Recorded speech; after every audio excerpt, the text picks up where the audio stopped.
We should start by talking about Ronaldo, shouldn't we, right? Because we started this podcast... How much of a difference has he made? Talking about Ronaldo. And at the beginning of this season, my argument was I didn't think that he would be as transformative as people were making out in a domestic setting. I thought, clearly, you're hoping he's going to come and win you the Champions League. That's obvious. But domestically, because last season, you got, 95, 96 points? The team in second got 91 points, and you still had them safely behind you. To me, it didn't feel like it was necessarily going to have that impact in Serie A. And I think you can look at it now and say that it probably has, because 17 wins, 2 draws in 19 games is extraordinary.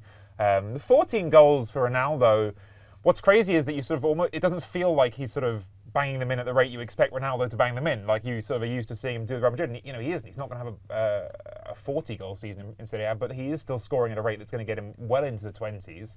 That is clearly, part of this run of results they're on, because Juventus haven't played that well the last part of the year. I think they probably are one of the teams that you feel like is going to be quite grateful for the winter break and having the pause. But the fact of Ronaldo on the pitch in a number of circumstances has been the difference between drawing and winning. And I think that's partly in the goals he scores, but it's also just partly in the presence of him and him being on the pitch and the space that creates for Mario Mandzukic, who's having his best goal-scoring season in a while as well. So, yes, if we're sort of taking this moment to look at I don't know, half-year trends, I think Ronaldo clearly has taken Juventus up yet another step from where they already were. I think it's quite funny, really, because we were all in Turin or following Juventus at the start of the season, and one of the reasons why we kept getting sent is because he kept not scoring. Do you remember that? That feels so long ago now, but what was it, 3 or 4 games? And that became a story in itself. But I remember, I think the one game where it really seemed to click was oddly another game where he didn't score.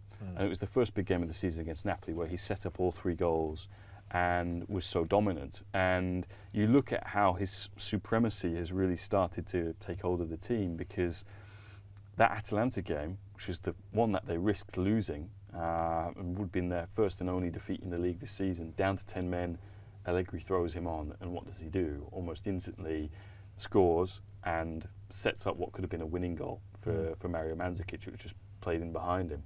So he's someone who, they've seemingly integrated quite quickly. And I think one of the things that's going to be interesting to follow in the second half of the season with Ronaldo is we all know what an incredible athlete he is, how professional he is, how he knows his body and trains so well off the pitch. But Allegri, I think, touched upon it by saying that this is probably his best first half of a season in a long time.